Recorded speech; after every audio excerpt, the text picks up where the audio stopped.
Merci de nous écouter sur les réseaux synchronisés de Radio Mali. Il est 13h.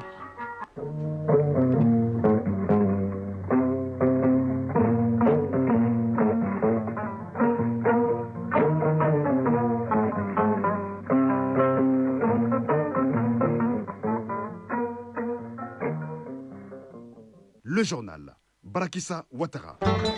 Le Mali et la Mauritanie renforcent davantage leur coopération dans la lutte contre la migration irrégulière. Le ministre des Affaires étrangères de la République islamique de Mauritanie a été reçu hier par le général d'armée Assimi Goïta. Il est porteur des messages du président mauritanien Mohamed Ould El Ghazouani. Le PADEM, projet d'appui à la décentralisation de l'éducation, vient d'être lancé à Sikasso, un projet de plus de 13 milliards de francs CFA qui servira à bâtir une éducation de qualité au Mali. Le projet touchera plus de 130 000 enfants. En sport avec Isaac Chinou, il sera question de handball, basketball et de football avec la Coupe d'Afrique des Nations des moins de 17 ans. La Tunisie et le Mali joueront aujourd'hui pour le dernier quart de finale.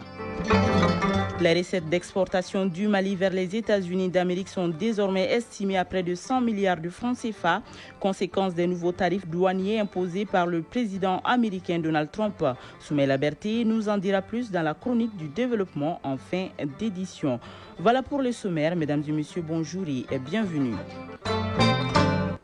Je le disais, le général d'armée Assimi Goïta a reçu hier le ministre des Affaires étrangères de la République islamique de Mauritanie.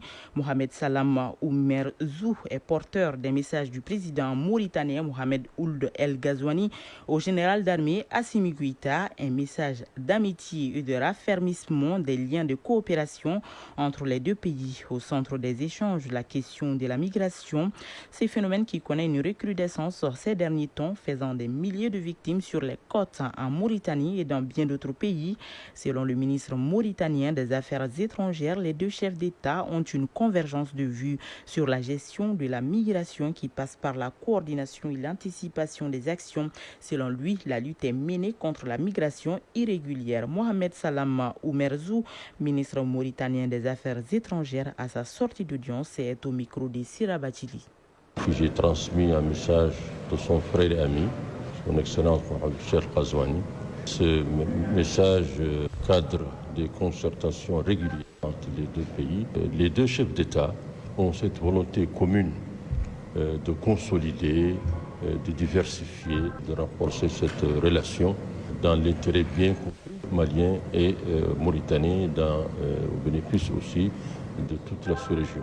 Nous avons naturellement évoqué la question de la problématique de la migration et on a essayé d'échanger là-dessus et surtout d'expliquer à nos populations un certain nombre de choses qui sont donc utiles pour le pays. Il se trouve malheureusement qu'on a assisté au cours des dernières années à une recrudescence maléfique de l'immigration irrégulière pour l'année 2024 seulement. On a repêché sur nos propres côtes à nous plus de 500 cadavres de jeunes africains venant du Sénégal, de la Gambie, de Mauritanie, de la Guinée. Pour l'année 2025 seulement, depuis le 1er janvier 2025, plus de 100. Doit-on laisser les réseaux de trafiquants lancer notre jeunesse sur la rue de la mort? Non, on doit lutter contre ces réseaux de trafiquants de personnes, mais ensemble. Et comme l'a dit le président de la transition, chef de l'État de la République du Mali, cela passe par la coordination et l'anticipation. On doit désormais faire en sorte, parce que c'est une responsabilité commune de lutter contre ces réseaux de trafiquants de personnes. Sachez que les Maliens seront toujours les bienvenus chez eux. Le point d'entrée pour les populations maliennes qui ont été multipliés par 3 pour permettre aux gens d'entrer de façon régulière. C'est lui qui entre de façon anonyme. Il porte peut-être un autre projet. Ce qu'on demande aux gens, c'est de faire en sorte que ce que nous sommes en train de préparer ensemble avec les services soit respecté. Ceux qui ont été touchés, ce sont la plupart des gens qui ne sont pas en situation régulière. Donc le message est un message de fraternité et de fermeté vis-à-vis de ce qui est hors la loi. À l'instant, Mohamed Salam Oumerzou, ministre mauritanien des Affaires étrangères, au micro de Siravatili. Le Haut Conseil des collectivités, acteurs de proximité et de gouvernance locale et régionale, organise en collaboration avec le PNUD un atelier de haut niveau sur les thèmes climat, paix et sécurité. Cette session de 2 jours permettra d'identifier le rôle et les responsabilités des collectivités territoriales et de réfléchir à des solutions locales inclusives, durables pour minimiser les effets néfastes de l'instabilité climatique qui impactent négativement la vie de nos communautés. Les points avec Ari Djoumatina. Soucieux de ses attributions, notamment la politique de développement local, régional, la protection de l'environnement pour l'amélioration de la qualité de vie des citoyens, le Haut Conseil des collectivités, en partenariat avec le PNUD, mène la réflexion sur les enjeux climatiques à travers la thématique climat, paix, sécurité, rôle et responsabilité des collectivités territoriales. Malay Diop, représentant du PNUD au Mali. Le PNUD a toujours accompagné les efforts du gouvernement du Mali pour favoriser la résilience de ces communautés à la base afin qu'elles contribuent au développement socio-économique de leur propre pays. Rob Elworth, chef de coopération à l'ambassade du Royaume-Uni au Mali. C'est une démarche qui mérite d'être saluée et que le Royaume-Uni a soutenu les partenaires avec le PNUD. L'engagement du Royaume-Uni s'est traduit également par des actions concrètes sur le terrain. Les sécheresses prolongées, les précipitations irrégulières, la dégradation des terres agricoles constituent de nos jours des défis majeurs, surtout pour les États du Liptako-Gourma. Si Kadiatou Diallo, représentant de l'autorité de développement intégré des États du Liptako-Gourma. La sécurité climatique représente un problème transfrontalier qui va au-delà des capacités de réponse épars des pays et requiert une synergie d'action efficace et efficience. Au Mali, les activités agricoles sont de plus en plus menacées par l'instabilité climatique, mettant à rude épreuve la cohésion sociale. C'est pourquoi le département en charge de l'environnement et les collectivités territoriales trouve opportun le cadre de réflexion. Doumbia Mariam Tangara, ministre de l'Environnement, de l'Assainissement et du Développement durable. Face à la complexité des défis, les collectivités ne doivent plus être de simples bénéficiaires, mais de véritables actrices de la résilience et de la paix durable. Mamadou Satiki Diakité, président du Haut Conseil des collectivités. Il s'agira d'identifier les mécanismes de renforcement des capacités des collectivités territoriales en matière de gestion des risques climatiques pour une meilleure mise en œuvre des stratégies de résilience. L'atelier de formation et de sensibilisation de 2 jours se déroule sous forme de panels et porte sur plusieurs thématiques en vue de cerner les interrelations entre climat, paix et sécurité et identifier le rôle et les responsabilités des collectivités territoriales dans la prévention et la gestion des conflits locaux. Je le disais, c'est la 3e région qui a eu l'honneur d'abriter le lancement du PADEM, projet d'appui à la décentralisation de l'éducation au Mali. Plus de 13 milliards de francs CFA, c'est l'enveloppe qui servira à sa mise en œuvre. Un programme pilote dont les résultats et les outils devront permettre au Mali de bâtir une éducation de qualité au service du développement socio-économique du Mali dans les zones d'intervention.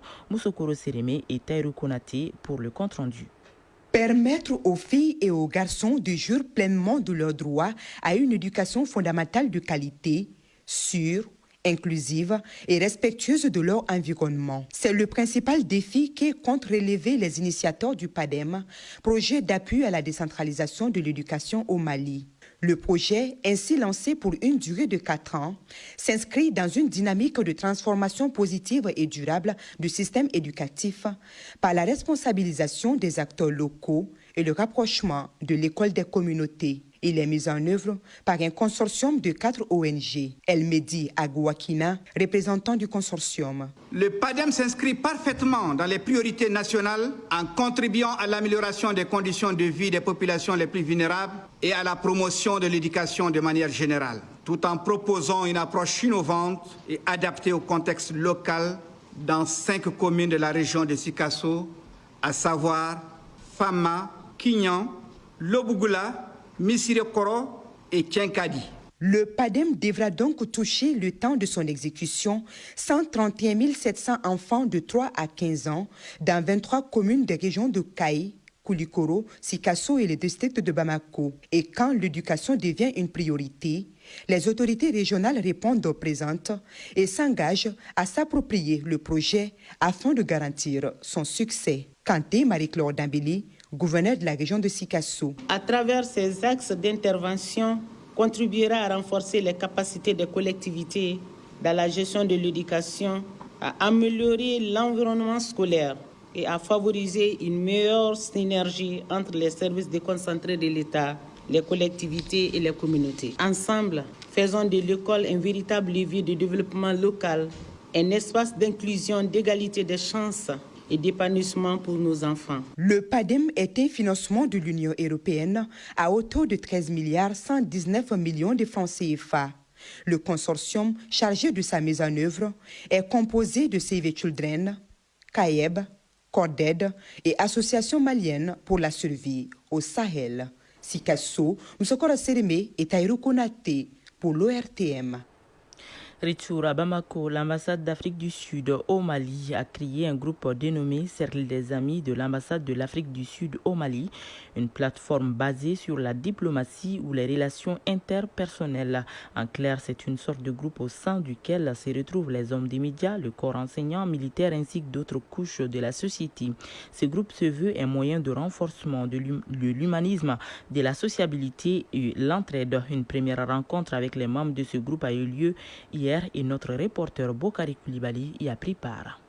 Un nouveau projet sud-africain au Mali vient de voir le jour. Il se nomme Cercle des Amis de l'ambassade d'Afrique du Sud au Mali. L'initiative émane de la dite ambassade et c'est pour renforcer les relations interpersonnelles entre Bamako et Pretoria. Un projet inspiré du concept Ubuntu.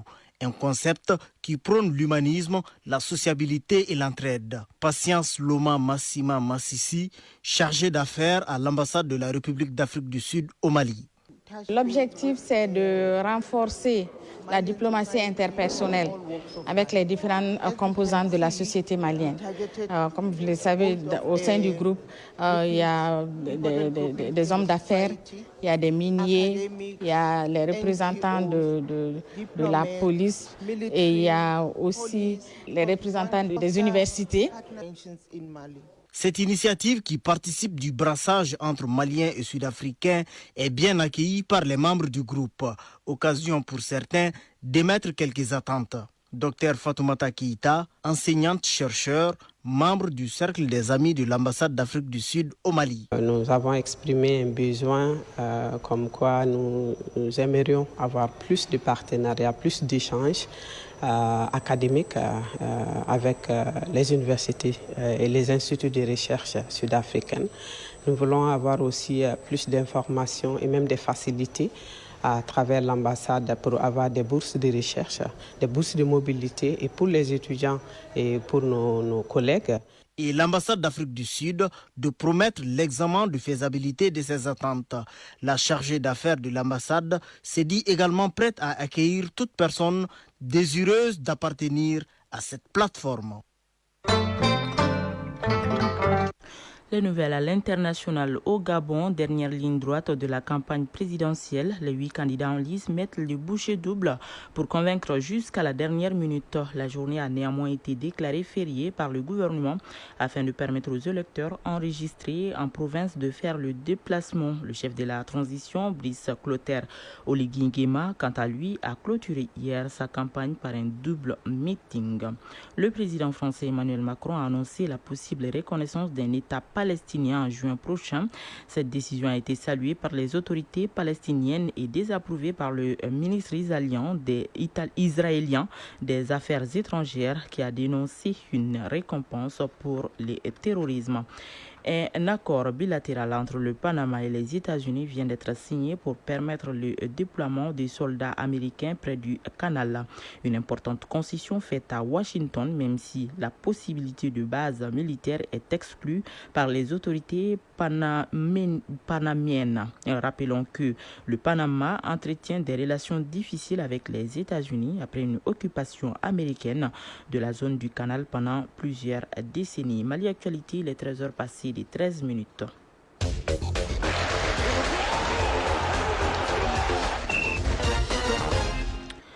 handball. La Fédération internationale de handball a procédé hier au tirage au sort des groupes pour le 11e championnat du monde masculin des moins de 19 ans. Basket Africa League, conférence de Kalahari. Le stade malien de Bamako effectuera demain sa 5e sortie. Le stade sera face au FUS de Rabat. Coupe du Mali de football. Les 8e de finale se joueront demain et dimanche. Coupe d'Afrique des Nations des moins de 17 ans. La Tunisie et le Mali joueront ce vendredi pour le dernier quart de finale. Le résumé de l'actualité sportive avec Isaac Chenou. Football, Coupe d'Afrique des Nations des moins de 17 ans. La Tunisie et le Mali s'opposent ce vendredi pour le dernier quart de finale. Ce Tunisie-Mali débutera au stade El Badi El Jadida au Maroc à 19h. La Côte d'Ivoire affronte le Sénégal dans le choc ouest-africain.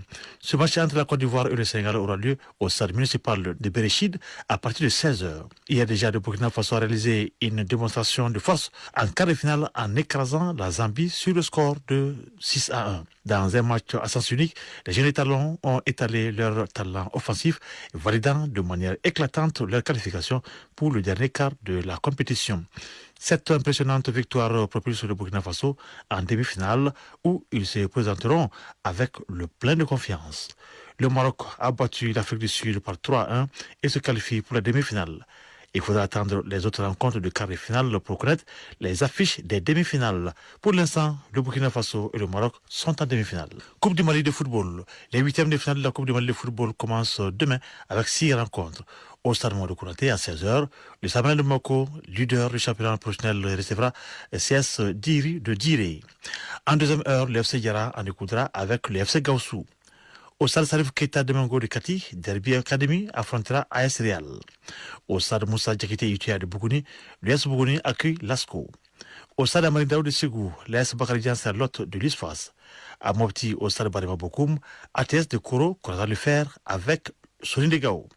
Suite fin dimanche, au stade de Konaté, le Djurba jouera contre AS Alençon de Koutiala. Juste après, Binga FC se mesurera à l'US Boukouba. Balle au panier, Basket African League, conférence de Kalahari, le Samalien de Bako effectuera demain sa 5e sortie. Le Samalien sera face au Fils de Rabat. Pas de rencontre aujourd'hui. Pour rappel, le Samalien de Bako a perdu hier sa 4e rencontre face à El Ittihad 91-68. Les Blancs de Bako ont perdu pour l'instant toutes leurs rencontres jouées. Handball pour terminer. La Fédération internationale de handball a procédé hier au tirage au sort des groupes pour les 11e championnats du monde masculin des moins de 19 ans. Eh bien, la compétition aura lieu en Égypte et verra la participation de 5 pays africains. L'Égypte, pays hôte de la compétition, est logé dans le groupe J aux côtés du Japon, de la Corée du Sud et de Bahreïn. Le Maroc va évoluer dans le groupe B avec la Hongrie, la Suisse et le Kosovo. Troisième nation en lice à ce championnat du monde, l'Algérie qui va évoluer dans le groupe C avec la Serbie, l'Espagne et la Croatie. Dans le groupe H, on retrouvera la Tunisie, le Danemark, la République tchèque et les États-Unis. Enfin, seule nation d'Afrique subsaharienne, la Guinée-Conakry va affronter dans le groupe D l'Islande, le Brésil et l'Arabie saoudite. Chronique du développement.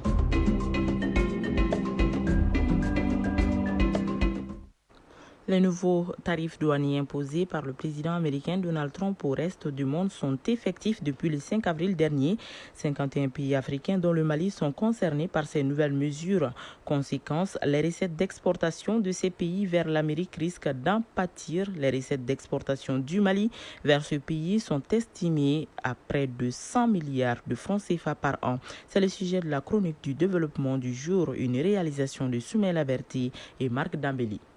Les nouveaux tarifs douaniers imposés par le président américain Donald Trump sur les importations en provenance d'au moins 180 pays sont entrés en vigueur. Si la Chine et l'Europe sont les principales cibles de ces mesures, l'Afrique, y compris le Mali, est également sur la liste. Toutefois, ces nouveaux tarifs douaniers touchent les pays à des degrés différents. Que faut-il comprendre par ces nouvelles mesures ? Voici les explications de Modi Boumbaou Makalou, économiste. Ces nouvelles mesures tarifaires incluent notamment un tarif de base de 10% sur toutes les importations. Et évidemment, à compter du 5 avril 2025, des tarifs plus élevés dits réciproques sont applicables à certains pays à partir du 9 avril 2025. Au total, il y a quand même 51 pays africains qui se retrouvent sur cette liste. qui sont divisés en 3 catégories avec des droits de douane allant de 10% comme plancher et comme plafond 50%. Les pays les plus frappés vont de 28% à 50%. Ensuite, le deuxième lot intermédiaire, c'est entre 11% et 21% pour les pays africains. Et le dernier lot, ceux qui sont le moins frappés, sont au plancher, c'est-à-dire 10% de droits de douane. Nul doute que cette guerre commerciale entre les puissances économiques mondiales va impacter négativement les économies africaines. Conséquence immédiate, les recettes d'exportation vont chuter de façon drastique.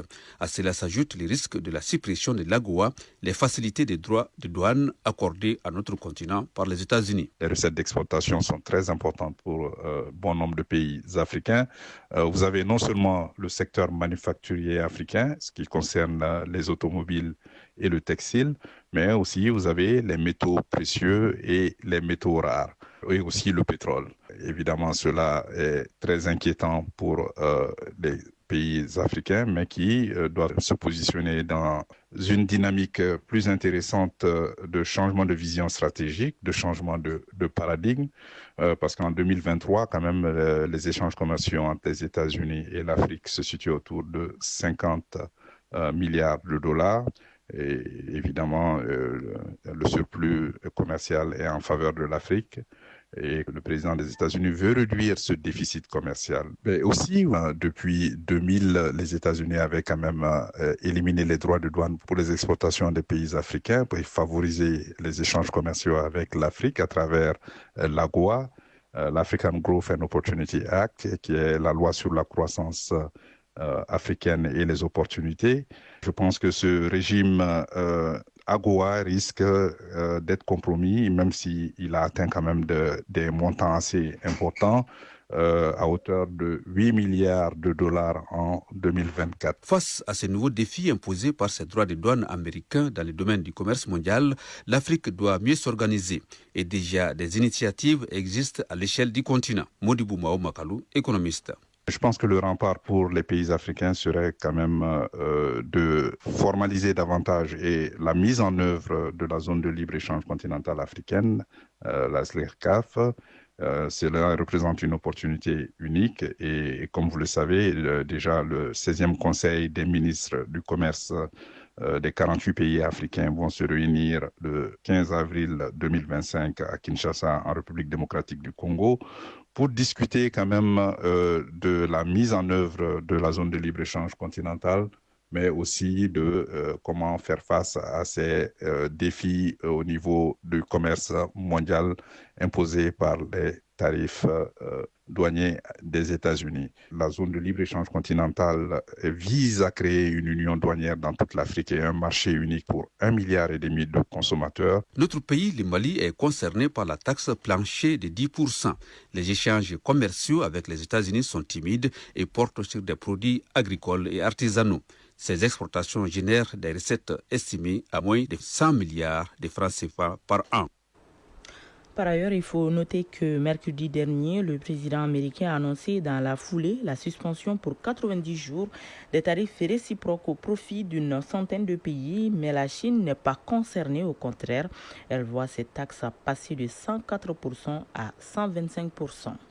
Fin de cette édition, c'est une présentation de Barakissa Ouattara. Elle a été réalisée par Awa Traoré sous la coordination de Bourama Traoré. La mise en onde est assurée par Alima Ouattara. À la mise en ligne, Sekou Traoré. Merci à vous de l'avoir suivi. Prochain rendez-vous avec les infos, c'est à 19h30 avec Soumaïla Berté. D'ici là, juste après ce journal, vous pourrez suivre les avis et communiquer avec Fatim Dambeli. Bonne suite du programme.